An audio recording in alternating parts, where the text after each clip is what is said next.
আম্মা জান জিজ্ঞাসা করছিলেন, ইয়া রাসূলুল্লাহ, কিয়ামতের দিন কিরকম হবে, আমরা কিভাবে আসবে? তো আম্মা জানকে আল্লাহ রসুল বলছিলেন যে হুফাতান ওরাতান, পায়ে হাইটা আসবে, উলঙ্গ আসবে। আম্মা জান চিৎকার দিয়া বলছে, আলা ইয়ারা বাদুনা বাদা, আমাদের একজন আরেকজনকে দেখবে না? আল্লাহ রসুল আম্মা জানের কোলে শোয়া ছিলেন, উঠা বসছেন, চেহারার রং পরিবর্তন হয়ে গেছে, আর বলছে, আয়েশা ইয়াউমুন আসির, আয়েশা বড় কঠিন দিন। তো দুটা চিত্র তুলে ধরছেন আম্মার সামনে, বলছে, আয়েশা কিরকম কঠিন শুনবা? কাআন্নী আনদুরু মুসা মুতালাফফিফুন বিউমুদিল আরশ ওয়া ইয়াকুলু রাব্বি লা আসআলুকা আল-ইয়াওমা উম্মি ওয়া লা আসআলুকা আল-ইয়াওমা উখতি আসআলুকা নাফসি নাফসি নাফসি নাফসি। বলছে, আয়েশা এরকম কঠিন দিন আমি দেখতেছি যেন মুসা আলাইহিস সালাম আরশের খুঁটি ধরে চিৎকার দিতেছে আর বলতেছে, আল্লাহ আজকের দিনে মাকে চাই না, বোনকে চাই না, চাই আমাকে বাঁচান, আমাকে বাঁচান।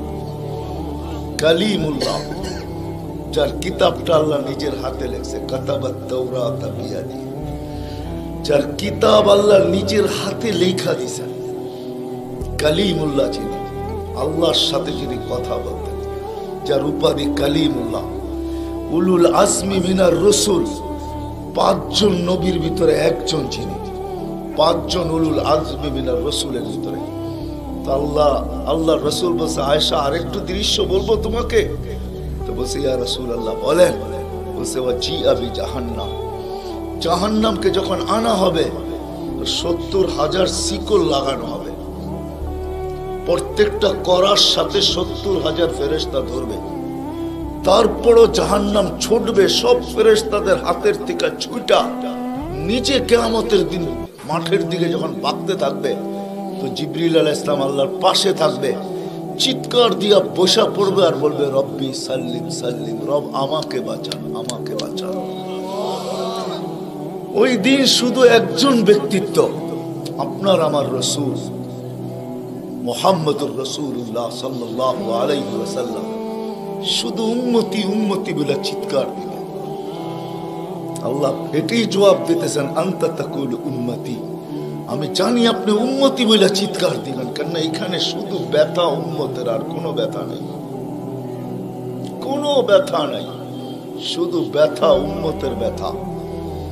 এমন এক ব্যথা দিলের ভিতরে ছিল, তো বলছে আপনি উম্মতি বলে চিৎকার দিবেন, আমি বলবো রহমতি রহমতি, 99 রহমত রাখা আছে, সালতো তা, ওই দিন আপনি চাবেন আমি দিব, শাফি তুসাফা, আপনি সুপারিশ করবেন আমি মঞ্জুর করব।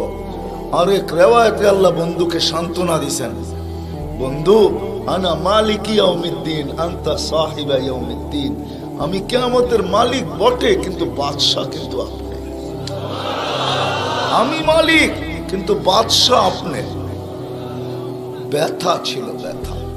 সুনামগঞ্জের মানুষ আমার চেয়ে বড় বড় ওলামার আওয়াজ করছে, আমি শুধু আপনাদেরকে একটু নবীর ব্যথা শুনাইতেছি, কিরকম ব্যথা ভিতরে ছিল। চলেন, যখন ব্যথাই শুনাইতেছিলাম তো আরেকটু শুনাই। প্রথম সিংহায় ফুতে সব ধ্বংস হয়ে যাবে, এটাকে নফখাতুল উলা বলে, কিয়ামত যেটাকে বলে। দ্বিতীয়টাকে নফখাতুন নুশুর বলে, দ্বিতীয় সিংহা ফুতে সব আবার জন্ম হবে, সব পয়দা হবে। কিন্তু এর আগে মৌত সবার হয়ে যাবে, মালাকুল মৌতেরও মৌত হবে, এটাও সত্য, হাদিসে আছে। আমি অতদূর টানতে চাইতেছি না। সর্বশেষ যখন মালাকুল মৌত থাকবে, তা আল্লাহ জিজ্ঞেস করবে, মাম বাকিয়া ইয়া মালাকুল মৌত, কে বাকি? তো বলবে, লা মা বাকিয়া আহাদ ইল্লা আনা ওয়া আনতাল হাইয়ুল লাযী লা তামুত। আকাশ জমিন আরশের নিচে কোথাও কোনো সৃষ্টি বাকি নাই, শুধু আমি একা বাকি আর আপনি। আল্লাহ জিজ্ঞাসা করবে, আইনা আনতা, তুমি কোথায়? তো বলবে, তাহতা আরশিক, আমি আপনার আরশের নিচে, উপরে তো না। আল্লাহ বলবে, মাদা তারাও, আরশের নিচে তাকায় দেখো তো কি দেখা যায়? তো উনি লেখা দেখবে, আজকেও আছে, ওই দিনও উনি দেখবেন, ইন্নী কাতাবতুল মাউত আলা মান তাহতা আরশি, আমার আরশের নিচে যে আছে তাকে মরতেই হবে। আল্লাযী হাই চিরঞ্জীব ফাহুয়া ফাওকা আরশি, সে আমার আরশের উপরে বিরাজমান। তো বলবে আল্লাহ এই লেখা আছে এইখানে, তা আল্লাহ বলবে ফাতামুত আনতা, এবার তোমার পালা। ফাইন্নাকা তাহতা আরশি, তুমি আমার আরশের নিচে। ওয়া ইন্নী কাতাবতুল মাউত আলা মান তাহতা আরশি, আর আমার আরশের নিচে যে আছে তাকে মরতেই হবে। সায়ুলকি আলাইহি সাকারাতাল মাউত, আল্লাহ ওনার উপরে মৃত্যুর যাতনা ঢালবেন। আজকে যদিও উনি মৃত্যু সম্বন্ধে কিঞ্চিত ধারণাও রাখেন না, আমার বিশ্বাস উনি মৌত কি জিনিস জানেন না, এটাই তো সত্য। কি যাতনা বিষে বুঝিবে সে কিসে, কবু আসি বিষে ডংসিনি জানে। সাপের বিষ তো ওই বোঝে যাকে সাপে দংশন করছে। উনি তো নিয়ে যায় শুধু আমাদেরকে, হুকুম হয় অপারেশন সাকসেস করে না, নিয়ে যান। এমনকি প্লেনের ভিতরে উনি অপারেশন চালান, ঠিক না? মানুষ প্লেনও মরে ইদানি, আগেও মরছে। উনি নিয়ে যান, উনি মৃত্যু সম্বন্ধে কিঞ্চিত ধারণা রাখেন না। তো যখন আল্লাহর ওনার উপরে সাকরাতুল মউত, সায়ুলকি আলাইহি সাকরাতুল মউত, মৃত্যুর যাতনা আল্লাহ ঢালবেন, তো ওই দিন উনি চিৎকার দিবে, চিৎকার। কিরকম চিৎকার? বলবে বিইজ্জতিকা ওয়া জালালিক, তোর ইজ্জত আর জালালের কসম, ওয়া উলুবি মাকানিক, তোর উচ্চতার কসম মালিক। লাউ আলিমতু সাকরাতাল মউত, মৃত্যু সম্বন্ধে যদি আমার কিঞ্চিত ধারণা থাকতো, মা কবাস্তু আরওয়াহাল মুমিনিন, কোন মুমিন মুসলমানকে আমি এত কষ্ট দিয়ে নিয়ে আসতাম, এত কষ্ট। কিন্তু বহুত ওনার হবে, উনিও মুখ থুবড়ায় পড়বেন। দ্বিতীয় নফখার আগে আল্লাহ 4 জনকে পয়দা করবেন, জিবরিল, মিকাইল, ইসরাফিল, মালাকুল মউতকে। কিন্তু পয়দা করতে দেরি, জিবরিল আলাইহিস সালাম কানতে দেরি করবেন না। 3 জন জিজ্ঞাসা করবে কান্নার কারণ, বলে ইদান ইউমার ইসরাফিল, এখনই হুকুম করা হবে ইসরাফিলকে নফখাতুন নুশুরের জন্য, আর আমাকে হুকুম করা হইবে আল্লাহর বন্ধুকে মাকামে মাহমুদে নিয়ে আসার জন্য। কিন্তু আমি আমার মৃত্যুর পরে ভুলে গেছি উনার কবর কোথায়। তো 3 জন বলবে সহজ সমাধান, ফাসআলিল আরদা, তুমি জমিনকে জিজ্ঞাসা করো। তো জিবরিল আলাইহিস সালাম জমিনকে জিজ্ঞাসা করবে আইনা কবর হাবিবার রহমান, আল্লাহর বন্ধুর রওজা কোথায়? তো জমিন উত্তর দিবে কদ দাক্কানি আল্লাহু দাক্কা ফানাসিত, প্রথম সিংহায় ফুতে আল্লাহ আমাকে এরকম ধুনা ধুনছে, এরকম ছানা ছানছে। ছানা বোঝেন? ধুনা বোঝেন? এরকম ধুনা ধুনছে ফানাসিত, আমিও ভুলে গেছি কোথায় রাখছি। এটা মাঝে মাঝে আমাদের সাথেও ঘটে। টুপি যাবে খোঁজে সারা ঘরে, ঠিক না? সারা ঘর মাথায় উঠায় ফেলে, হঠাৎ পকেটে হাত দিয়া দেখে টুপি আর জিব্বাটা কামড় দিয়ে বেরিয়ে চলে যায়, ঠিক না? নাহলে তো গড়ালার আবার এর মাথা খারাপ করবে, ঠিক না? আমাদেরও ঘটে, জমিনও ভুলে যাবে। ওই দিন আল্লাহর রাসূলের কবর থেকে নূর বাহির হবে, নূর নূর নূর নূর হাত্তা ইয়াসাদ আরশার রহমান, আল্লাহর আরশ পর্যন্ত পৌঁছবে। আজকে বাহির হয় না, আজকে বাহির হলে দুনিয়া দুনিয়া থাকবে না, শেষ। আজকে সুযোগ নাই, ওই দিন বাহির হবে। জিবরিল আলাইহিস সালামকে হুকুম করা হবে নিয়ে আসো মাকামে মাহমুদে, নিয়ে আস, যাবে। পরেরটা হইল সুনামগঞ্জের মানুষ বুঝার, যদি ভিতরে দিল থাকে তাহলে বুঝবেন, নাহলে বুঝবেন না। উনি যাবে, পর মারবে পর, আর বলবে তুমি হাবিব আর রহমান, আল্লাহর বন্ধু ওঠেন।